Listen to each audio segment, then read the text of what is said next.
تەوەری یەکەمی بەرنامە گفتوگۆ دەکەین ئاکام هەڵبەتە لەم تەوەرەدا باز لە بڕیارەکانی دادگای فیدراڵ دەکەن و کاریگەری لەسەر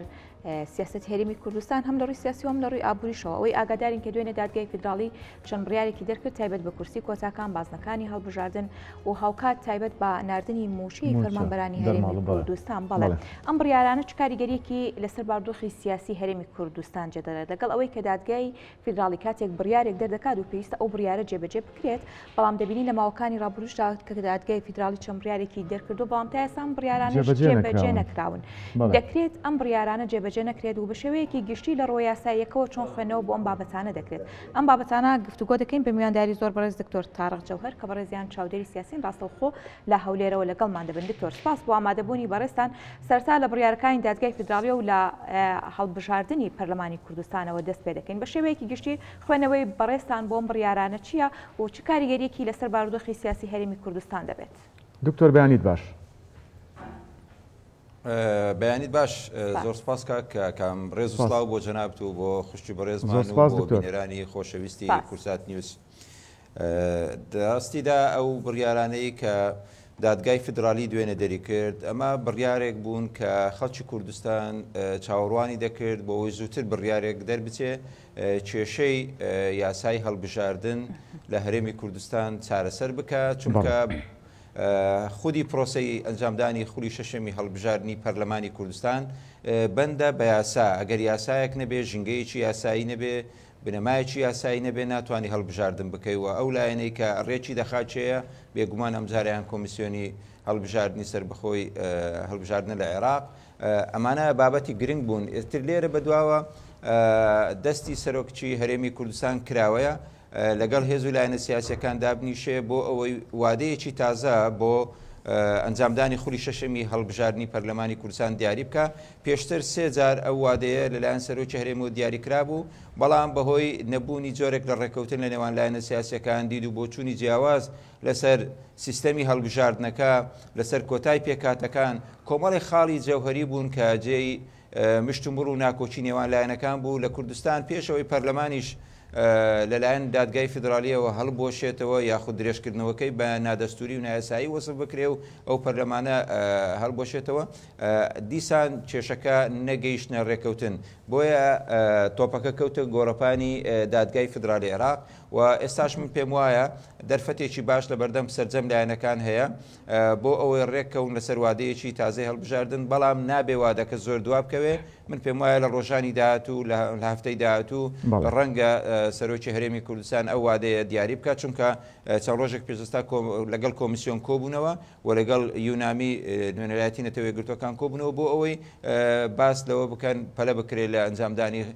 خولی نوێی هەڵبژاردننی پەرلەمان چونکە ئەمە ئەوەی دۆخی هەرێم پێدا دەڕوات دۆخی چەقبەستووی دۆخی بۆشایی یاسایی دۆخی حکوومەتی کاربەڕێکەر ئەمانە پێویستە بە زووترین کات کۆتایی بێت چونکە ئەمە کاریگەری هەیە لەسەر سنگ و پێگەی نوێنەرایەتی هەرێمی کوردستان لە گفتوگۆکانی چارەسەری کێشە هەڵپەسێدراوەکان لەگەڵ بەغدا بە دۆخی ئێستا ببینێتەوە هەرێم لاواز دەبێ حکوومەتی هەرێم و شانتەکانی کە دەچن بۆ بەغدا لاوازە بن بۆیە پێویستە نێوماڵی خۆمان ڕێک بخێنەوە بە زووترین کات لە ڕێ هەڵبژاردن. بەڵێ بەڕێز دکتۆر تارق دادگای فیدراڵی کورسی پێکاتەکانی لە پەرلەمانی کوردستان هەڵوەشاندەوە ئەو بڕیارە بەڵێ با بڕوای تۆ تا چەند دەستوریە؟ بەڵێ ئەو بڕیارە یعنی هەموو بابەتێک هەموو شتێک کە لەلایەن دادگای فیدراڵیەوە پەسەند دەکرێت چ ئەوانەی لەسەر هەرێمی کوردستان بێت چ ئەوانەی پەیوەندی بەلایەنەکانی سونە و شیعە هەبێ بێگومان نەتیجەکەی هەر چۆنێک بێت دەبێتە جێی مشتومڕ دەبێتە جێ ئەوەی کە هەندێک بە نادەستوری هەندێک بە قەراراتی سیاسی وەسفی دەکا بەڵام بە شێوەیەکی گشتی ئەو دادگایە کە گەڕاوەتەوە سەر ئەساسی قانونی ژمارەیەکی ساڵی 92 پشتی بەوە بەستووە کە لەلایەن دەستەی باڵای بەرەی کوردستانیەوە بڕیار لەسەر ئەم یاسایە درابوو لەوێدا ئەندامان ژمارەی ئەندامانی پەرلەمانی بە 100 ئەندام دیاری کردووە و کۆتاکانیشی بۆیە هەڵوەشاندۆتەوە چونکە لە ناو خودی ئەو یاسایی ژمارەیەک ئەو کاتی فەقەرەیەک نەبووە بۆ کۆتا دیاریکردنی کۆتا بەڵام پاش دەرکردنی یاسایی ژمارەیەک لەلایەن بەرەی کوردستانیەوە بە یاسانا بەڵکو بە بڕیارێک 5 کورسی بۆ برایانی کریستیانەکان دیاری کراوە تەنیا بۆ جارێکیش بووە بەپێی ئەو نەسەی کە لە ساڵی 92 هەبووە تەنیا بۆ خولێک بە کۆتا حەق دراوە بە مەسیحیەکان بۆ ئەوەی 5 کورسیان بۆ تەرخان بکرێت لە دەرەوەی ململانەی 100 کورسیەکە دەبێت بە 105 کورسی. من پێم وایە بە لێکدانەوەکانی خۆم بۆیە دادگای فیدرالی ئەو نەسەی بینیوە کە لە ساڵی 92 باستەوە دەکات تەنیا بۆ خولێکە بۆ یەک جارە ئەو جاریش ئەنجام درراوە بۆیە احتیمادی نەکردوتە سەر بە گشتی 11 کورسیەکەی کۆتای هەڵوەشاندۆتەوە چونکە لە ساڵی 2009 بە شێوەیەکی ڕسمی ژمارەی کورسیەکانی کۆتا لە 5 کرا بە 11 کورسی کۆتا 5 بۆ تورکمان 5 بۆ مەسیحیەکان یەکێکیش بۆ ئەرمەنەکان بۆیە ئەم بابەتە لەلایەکەوە من پێم وایە هێزە سیاسی سەرچەکان بە تایبەتی بۆ یەکێتی نیشتیمانی کوردستان جێی دیگەرانیە کە کۆتا نەمێنێ بۆ پێکاتەکان بەڵام کۆتا مشتومڕی لەسەر بوو لە هەرێمی کوردستان پێویستی بەڕێخستنەوە و دابشکاریەکی دادپەروەرانە هەبوو بۆەوەی نوێنەرایەتی ڕاستەقینەی خۆیان بکەن لە پەرلەمانی کوردستان. ئێستاش ئەو قەرارەی مەحکەمەی ئیتیحادی ئەمە کۆتایی دنیانیە ڕاستە مەسەلەی کۆتاکانی هەڵوەشاندۆتەوە بەڵام من پێم وایە دوای ئەوەی پەرلەمانی نوێی هەرێمی کوردستان هەڵدەبژێردرێ ئەو تعدیلاتانەی هەم لە مەحکەمەی ئیتیحادیش کراوە ئەوانەی کە لە ئەسلی قانونەکەشدا ماونەتەوە ئەمانە جارێکی تر پێویستی بەوەیە یاسایەکی تازەتر و مۆدرێنتر بۆ هەرێمی کوردستان بۆ هەڵبژاردن دیاری بکرێ و لەوێدا بە شێوەیەکی دادپەروەرانە و یەکسان کە نوێنەرایەتی ڕاستەقینەی پێکاتەکان بی کە دەستێوەردانی هێزە گەورەکان لە کاروباری پێکاتەکان دوور بخاتەوە من پێم وایە دەکرێت لەوێ جارێکی تر بە شێوازێکی تر بەڵام مەرز نییە بە نەفسی ئەو ڕێژەیە کە 11 کورسی بۆ کۆتاکان دیاری کرابوو دیاری بکرێتەوە دەکرێت لایەنەکان و کۆتاکان ئەو کاتی لە پەرلەمانی نوێ لەسەر ڕێک بکەون. دکتۆر هەروەک ئەوەی کە کاردانەوەکان دەبین لە دوای دەرکردنی ئەم بڕیارە بەشێک لەلایەنە سیاسیەکان و تەنانەت وڵاتیانی هەرێمی کوردستانیش زۆر دڵخۆش بن بە دەرکردنی بڕیارەکە لەگەڵ ئەوەشدا دیوێکی دیکەی هەیە کە با بڵێن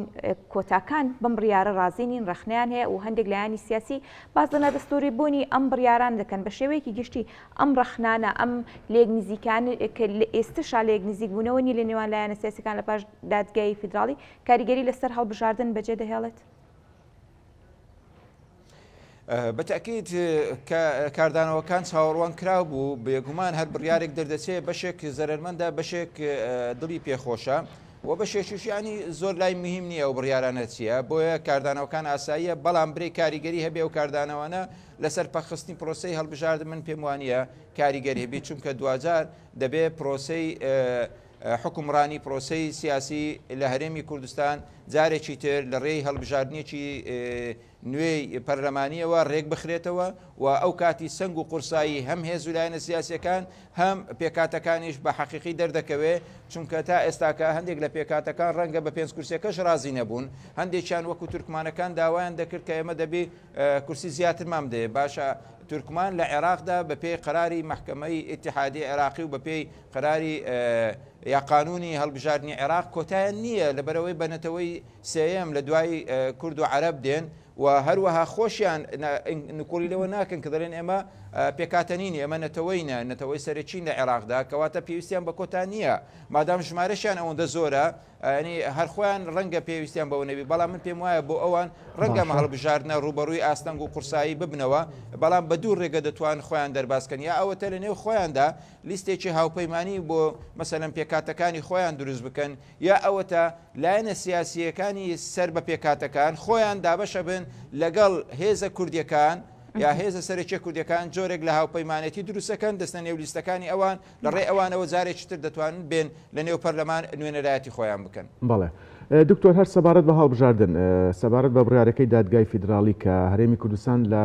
چەند بازنەیەک پێک بێت ئایا فرە بازنەی سوودی هەیە بۆ هەرێمی کوردستان؟ بەڵێ بەتەکیید سیستەمی فرە بازنەی یاخود یەک بازنەی یا بازنە ئەمانە ینی جۆرێک لە سیستەمەکان لە کۆمەڵێک سیستەمی هەڵبژاردن کە لە وڵاتان پێڕۆ دەکرێت ئێمە لە ساڵی 92 ئەو بڕیارەی کە بەرەی کوردستانی ئەو یاسایی کە بەرەی کوردستانی دەری چواندووە ئەو کاتی بۆ یەکەم جار باس لەوە دەکا هەرێمی کوردستان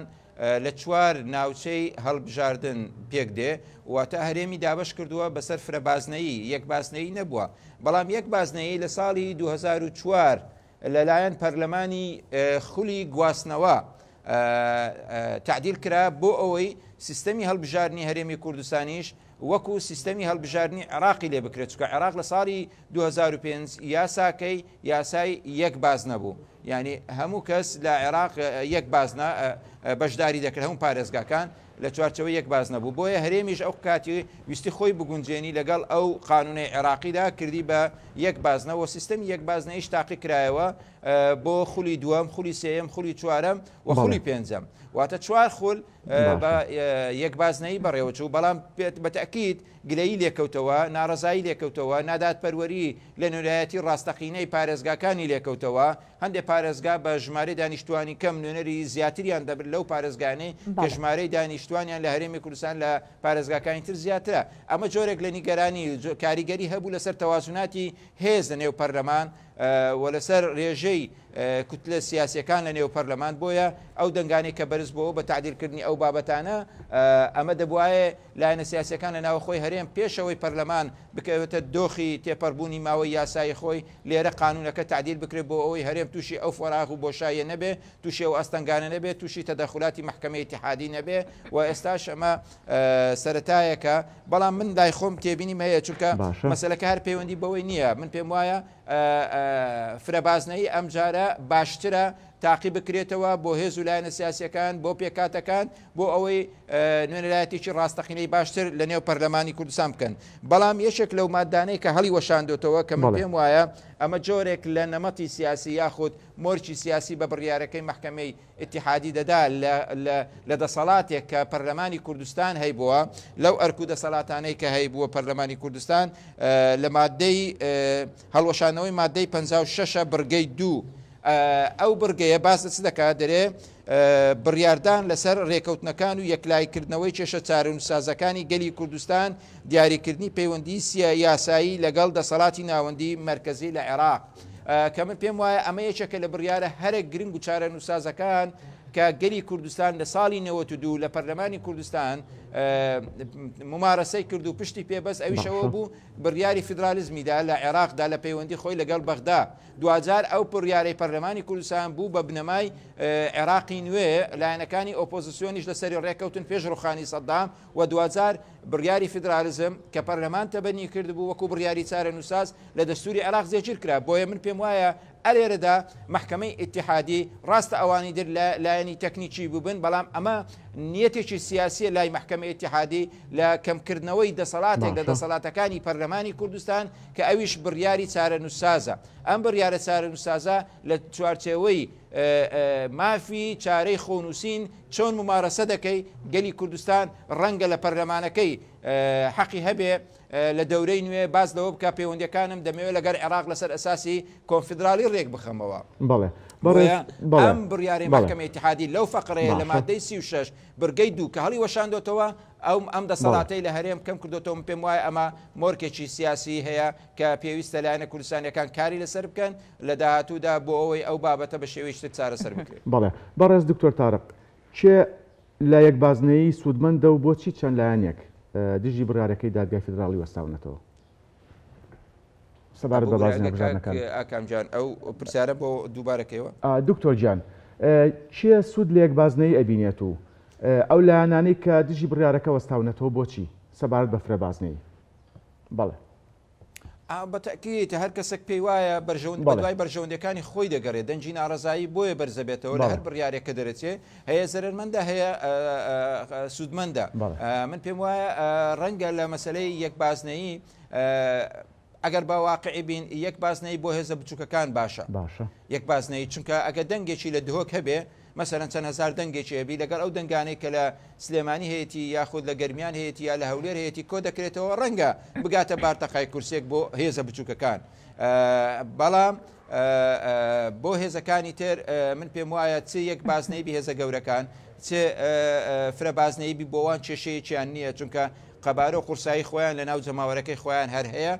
بەڵام ڕەنگە زیاتر هێزە بچووکەکان زەرمەند بن. باش دکتۆر وەکو کۆتا پرسیار تایبەت بە دیوە ئابوووریەکەی کە نردنی موچەی فەرمانبەرانی هەرێمە ئەم بڕیارە لە دادگای فیدراڵیەوە کە بڕیاری لەسەردراوە دەبێت جێبەجێ کرێت بەڵام هەندێک کات هەندێک بڕیاری دیکایە کە دادگای با بڵێن بڕیاری لەسەر داوە بەڵێ بەڵام جێبەجێ نەکراوە. ئەم بڕیارە کە دەرکراوە جێبەجێ دەکرێت و ئەگەر جێبەجێ نەکرێت دیوە یاساییەکانی چی دەبێت؟ بەڵێ بەتەکید ئەم بە هەر بڕیارێکی دەرچووە مەرج نییە وەکو خۆی جێبەجێ کرابی زۆر بڕیاری دادگای فیدرالی هەیە تا ئێساش جێبەجێ نەکراوە. ئەوانە نەبێت کە هەندێک چامپیۆنی بە هەرێمی کوردستان هەیە گوشار کراوە پەرتەوازایی نێوماڵی کوردی ژوای کردووە کە هەرێم ناچار بێ کێشەکانی خۆی بباتەوە بەغدا لەوێ یەکلایی کاتەوە بۆیە زۆر بابەت بەسەر هەرێم فەرزکرا. بەڵام ئەگەر ئەو بڕیارە جێبەجێ نەکرێت من پێم وانە بڕیارەکان گرنگجی لە دەرکردنی بڕیارە بەڵکو گرنگجی لە جێبەجێکردنی بڕیارەکانە یا لە یاساکانە ئەمانە زۆر گرنگن. چ لە پەرلەمانەکان کە یاسای باش دەرەچێت ئەگەر جێبەجێ نەکرا واتە هیچ نرخ و بەهایەکی نییە. بۆیە ئەو بڕیارەی کە محکەمەی ئیتیحادیش دەری کردووە ئەمە لەلایەکەوە باشە. یەک ئەو دەنگە ناڕەزایانەی کە هەبوو لە بەغدا لای هەندێک پەرلەمانتار کە سوودانی لەگەڵ هەرێم ڕێک دەکەوت و هەندێک جارپارەی دەنارد بە ناوی قەرز یا بە ناوی جۆرێک لە ڕێککەوتن لەگەڵ هەرێم لەسەر مەسلەی موچە ئەوان دەچوون سکاڵیان لە دادگای فدرالی تۆمار دەکرد و گوشاریان دەخستە سەر سەرک وەزیرانی عێراق بۆ ئەوەی لە ئەو جۆرە ڕێککەوتنە لەگەڵ هەرێم نەکا لەبەرەوەی ئەوان نیەتێکی سیاسیان نەبوو. من پێم وایە لێرە بەدواوە هیچ لایەنێکی سیاسی هیچ پەرلەمانتارێکی عێراقی لێرە بەدواو ناتوانانی ئەو جۆرە گوشارە لەسەر سەرک وەزیرانی عێراق دروست بکە. بۆیە سەرک وەزیران ئەم جارە ئێستا کە ئازادتر دەتوانێت لەگەر هەرێم لەسەر ئەو بابەتی پرسی موچە و بودجە ڕێک بکەوێ ئەگەر هاتوو توانیان ئەو تعدیلاتەی لەسەر پرۆژە لەسەر یاسای بودجە کە پێشکەشی دەکەن بە جوانی و بە ڕێکوپێکی وەکو ئەوەی وعدی بە کوردایە تێپەڕێ من پێم وایە ئەو کاتی ڕەنگە کێشەی موچە کەمتر ببێتەوە. بەڵام لە عێراقدا هیچ گەرنتیەک نییە، نەیاسا گەرنتیە، نەدەستوری عێراقیش گەرنتیە. هەرچەندە ئێمە زۆر جار وەکو کورد باستەوە دەکەین مافەکانمان لە دەستور جێگیر کراوە بەڵام زۆر مادەی دەستوری شەیە جێبەجێ نەکراوە. لەوانە مادەی ١40 لەوانە دامەزراندنی ژووری دووەم لە پەرلەمانی عێراقیدا کۆمەڵێک هەیئەی تر کە پەیوەندی بە کۆکردنەوەی داهاتەکانی عێراقەیە هەیئەی فیدرالیین دەبێ هەرێم نوێنەراتیبی بۆیە گەرنتی لە عێراق نییە. ئەم ڕێکەوتنەش دەبی چاوەڕێ بکەین پابندبوونی لایەنەکان هەرێم تا چەند پابند دەبێ ئەو خەرجی و داهاتارەی خۆی تەسلیم بە بەغدا بکە و بەغدا تا چەند پابند دەبێ بەوەی کە بە قانونی بودجە شایستەکانی هەرێم بە تەواوی بنێرێ. جێرانەوەی متمانە گرنگە لەوەدا لە جێبەجێکردنی بڕیارەکان. بەڵام من پێم وایە سەرک وەزیران بەو بڕیارەیەکە دوێنێ دادگای فدرالی لە مەسلەی موچە لەژێر گوشارێکی زۆری لیست و پەرلەمانتارانی شیعە دێتە دەرەوە. دکتۆر تارق جەوهەر زۆر سپاس بۆ بەڕێستان کە وەکو چاودێری سیاسی لەسەر بابەتە لەگەڵمان من دووبار سپاس بۆ ئامادەبوونی بەڕێستان. دکتۆر سەرکەوتوو بن.